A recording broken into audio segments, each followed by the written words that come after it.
1. The good things and the bad things. The things brought by ill fortune, taking advantage of the feebleness of those brought by good fortune, pursued them closely. They went up to heaven and there asked Zeus to tell them how they should behave with regard to men. Zeus told them that they should present themselves to men not all together, but only one at a time, and that is why the bad things, living near to men, assail them constantly, while the good things, who have to come down from the sky, only arrive at long intervals. Thus we see how good fortune never reaches us quickly, while bad fortune strikes us every day. 2. The man selling a holy statue. A man carved a wooden statue of the god Hermes and carried it to the market to offer it for sale, but no buyer came along. So the man took it into his head to attract a buyer by crying out that he was selling a god who would provide both goods and profits. A passer-by heard this and said to him, "Ha! Well, friend, if he is so beneficent, why are you selling him instead of making use of his help yourself?" The merchant replied, "Oh, it isn't that. It's just that I need ready cash, and the god is never in a hurry to render his services." This fable relates to base, self-seeking men who are not sustained by the gods. 3. The eagle and the fox. An eagle and a fox, having become friends, decided to live near one another and be neighbors. They believed that this proximity would strengthen their friendship. So the eagle flew up and established herself on a very high branch of a tree where she made her nest. And the fox, creeping about among the bushes which were at the foot of the same tree, made her den there, depositing her babies right beneath the eagle. But one day when the fox was out looking for food, the eagle, who was very short of food too, swooped down to the bushes and took the fox cubs up to her nest and feasted on them with her own young. When the fox returned, she was less distressed at the death of her little ones than she was driven mad by frustration at the impossibility of ever effectively avenging herself. For she, a land animal, could never hope to pursue a winged bird. She had no option but to content herself, in her powerlessness and feebleness, with cursing her enemy from afar. Now it was not long afterwards that the eagle did actually receive her punishment for her crime against her friend. Some men were sacrificing a goat in the countryside, and the eagle swooped down on the altar, carrying off some burning entrails which she took up to her nest. A strong wind arose, which blew the fire from the burning entrails into some old straw that was in the nest. The eaglets were singed, and, as they were not yet able to fly, when they leapt from the nest they fell to the ground. The fox rushed up and devoured them all in front of the eagle's eyes. This story shows that if you betray friendship, you may evade the vengeance of those whom you wrong if they are weak, but ultimately you cannot escape the vengeance of heaven. 4. The eagle and the scarab beetle. An eagle was once pursuing a hare. The hare, seeing his position was hopeless, turned to the only creature whom fate offered for help. It was a scarab beetle. The hare begged the beetle to save him. The scarab beetle reassured him, and upon the eagle's approach, the beetle beseeched him not to carry off the hare. But the eagle, disdaining his small size and insignificance, devoured the hare as the beetle looked on. From that time, the scarab beetle, full of malice, never ceases to search out the places where the eagle builds her nest. And when the eggs are laid, the beetle gets into the nest, hoists himself up and rolls the eggs out of the nest so that they fall and break. The eagle is consecrated to Zeus, and so the eagle appealed to Zeus to find her a safe sanctuary where she could raise her young. Zeus allowed her to lay her eggs in his lap, but the scarab beetle saw through this trick. He made a pellet of dung, took flight, and when he got above the lap of Zeus, he let it fall. Zeus stood up to shake off the dung pellet, and the eggs were thrown to the ground without his thinking. Since that time, it is said, eagles no longer nest during the season when the scarab beetles appear. The fable teaches one not to despise anyone.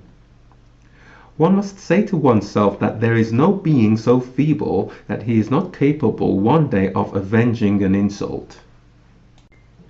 5. The eagle, the jackdaw, and the shepherd. An eagle, dropping suddenly from a high rock, carried off a lamb. A jackdaw saw this, was smitten by a sense of rivalry, and determined to do the same. So, with a great deal of noise, he pounced upon a ram, but his claws merely got caught in the thick ringlets of the ram's fleece, and no matter how frantically he flapped his wings, he was unable to get free and take flight. Finally the shepherd bestirred himself, hurried up to the jackdaw and got hold of him. He clipped the end of his wings, and when evening fell he carried him back for his children. The children wanted to know what sort of bird it was, so the shepherd replied, "As far as I can see, it's a jackdaw, but you would like us to think it's an eagle." Just so, to compete with the powerful is not only not worth the effort and labor lost, but also brings mockery and calamity upon us. 6. The eagle with clipped wings and the fox. One day a man caught an eagle. He clipped its wings and released it into his farmyard to live with the poultry. The eagle hung his head in sorrow and refused to eat. One would have taken him for an imprisoned king. But another man came along and bought the eagle. He lifted up the wing feathers and rubbed the place with myrrh so that they grew again. The eagle soared upwards into the air once more and spotted a hare. He seized the hare in his talons and offered it to the man as a gift. A fox had seen all this and said to the eagle, "You shouldn't give the hare to him. You should give it to your first master. The second master is naturally good, but you ought to give a present to the first one to deter him from catching you and clipping your wings again." Thus, one should generously repay the favors of one's benefactors and prudently keep out of the way of wicked people. 7. The eagle hit by an arrow. An eagle had perched on the crest of a craggy rock to scan the ground below for hares. A man shot him with an arrow which lodged in his flesh. The end of the arrow, feathered with eagle's feathers, stuck out of him and stared him in the face. Seeing it, he cried out, "This is the crowning insult! To die because of the danger I myself presented!" The pangs of suffering are made more poignant when we are beaten at our own game. 8. The nightingale and the hawk. A nightingale, perched on a tall oak, was singing as usual when a hawk saw her. He was very hungry, so he swooped down upon her and seized her. Seeing herself about to die, the nightingale pleaded to the hawk to let her go, saying she was not a sizable enough meal and would never fill the stomach of a hawk, and that if he were hungry he ought to find some bigger birds. But the hawk replied, "I would certainly be foolish if I let a meal go which I already have in my talons, to run after something else which I haven't yet seen." Men are foolish who, in hope of greater things, let those which they have in their grasp escape. 9. The nightingale and the swallow. The swallow urged the nightingale to take up residence under the roofs of men and live near them as she herself did. The nightingale replied, "No, thank you. I have no desire to revive the memories of all my past misfortunes." Thus, some people afflicted by a stroke of bad luck wish to avoid the place where the misfortune occurred.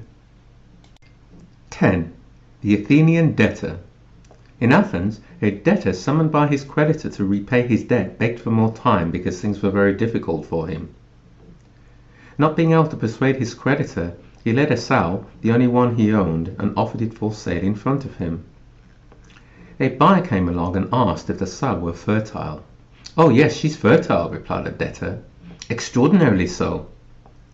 During the time of the Eleusinian mystery she gave birth to females, and during the Panathenaic festival she gave birth to males." The buyer was stunned on hearing this.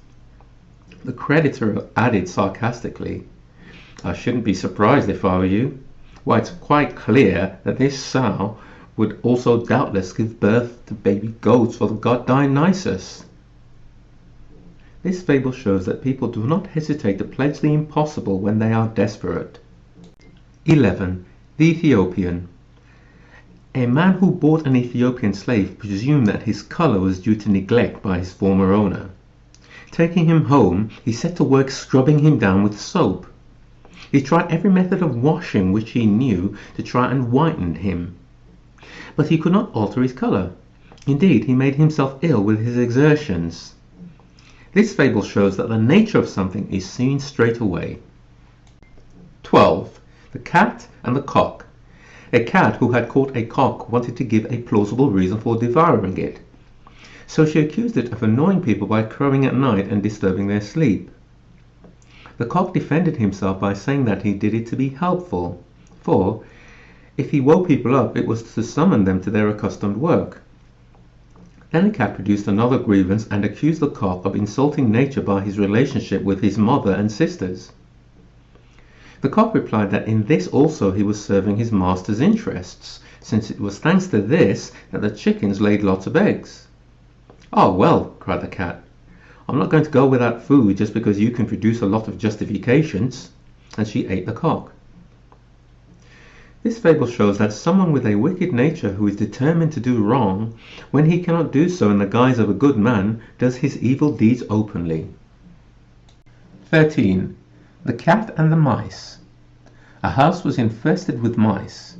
A cat discovered this, went there and caught them one after another and ate them.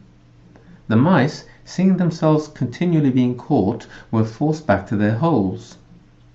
Not wanting to wait endlessly for them to come out, the cat thought of a ruse to tempt them out. It climbed up on a wooden peg and hung there pretending to be dead. But one of the mice, poking his head out to have a look around, saw him and said, "Hey friend, even if you're going to hang there pretending to be a sack, I'm certainly not going to come near you." This fable shows that sensible men, when they have put to the test the wickedness of certain people, are no longer taken in by their falseness. 14. The cat and the hens. A cat, learning that there were some sick chickens in a small farm, disguised himself as a doctor and, taking with him the tools of the trade, called on them. Arriving at the farm, he asked the chickens how they were. "Fine," they replied, "as long as you get out of here." It is thus that sensible people are wise to the tricks of the wicked, despite all their pretense at honesty. 15. The goat and the goat herd. One day a goat herd was calling his goats back to their fold, but one of them loitered behind on some juicy pasture. The goat herd threw a stone at her, but he aimed so well that he broke a horn. Then he began to plead with the goat not to tell his master, but the goat replied, "What's the use of keeping quiet about it? How can I hide it? It's there for all eyes to see that my horn is broken." When the fault is evident, it is impossible to conceal it. 16. The goat and the donkey. A man kept a goat and a donkey. The goat became jealous of the donkey because it was so well fed, so she said to him, "What with turning the millstone and all the burdens you carry, your life is just a torment without end." She advised him to pretend to have epilepsy and to fall into a hole in order to get some rest. The donkey followed her advice, fell down, and was badly bruised all over. His master went to get the vet and asked him for a remedy for these injuries. The vet prescribed an infusion of goat's lung. This remedy would surely restore him to health. As a result, the man sacrificed the goat to cure the donkey. Whoever schemes against others owes his misfortune to himself. 17. The goat herd and the wild goats. A goat herd, having led his goats to pasture, noticed that they were mixing with some wild goats. And when evening fell, he herded all of them into his cave together. The next day a great storm raged. Not being able to lead them out to pasture as usual, he left them inside. To his own goats he gave only a handful of fodder, just enough to keep them from starving. But for the strangers, on the other hand, he increased the ration with the intention of keeping them as well. When the bad weather was almost over, he let them all out to pasture. But upon reaching the mountain, the wild goats ran away. As the goat herd shouted after them, accusing them of ingratitude for thus abandoning him after all the care he had taken of them, they turned round to reply, "All the more reason for us to be suspicious. For if you treated us, mere newcomers, better than your old flock, It is quite clear that if some other goats come along, you would then neglect us for them. This fable shows that one ought not to welcome the over-friendly advances of new acquaintances in preference to old friendship. We must remember that when we have become old friends, they will still strike up friendships with others, and those new friends will become their favorites. 18. The Ugly Slave Girl and Aphrodite. A master was in love with an ugly and ill-natured slave girl. With the money that he gave her, she adorned herself with sparkling ornaments and rivaled her own mistress. She made continual sacrifices to Aphrodite, goddess of love, and beseeched her to make her beautiful. But Aphrodite appeared to the slave in a dream and said to her, "I don't want to make you beautiful, because I am angry with this man for thinking that you already are." Thus, one must not become blinded by pride when one is enriched by shameful means, especially when one is of low birth and without beauty. 19. Aesop in a dockyard. One day, Aesop the fable-teller, having some time to spare, went to a dockyard. The workmen teased him and provoked him to reply, so he said to them, "In the beginning there was only chaos and water, but Zeus, wanting another element, the earth, to appear, required it to swallow the sea 3 times. The earth set to work and swallowed once, resulting in the mountains being formed. Then she swallowed the sea a 2nd time, and she bore the plains. If she decides to swallow the sea a 3rd time, you chaps will be without a job." This fable shows that if you try and mock those who are smarter than you are, the retort will be that much sharper. 20. The Two Cocks and the Eagle. 2 cockerels were fighting over some hens. One triumphed and saw the other off. The defeated one then withdrew into a thicket where he hid himself. The victor fluttered up into the air and sat atop a high wall, where he began to crow with a loud voice. Straightway an eagle fell upon him and carried him off. And from then on, the cockerel hidden in the shadows possessed all the hens at his leisure.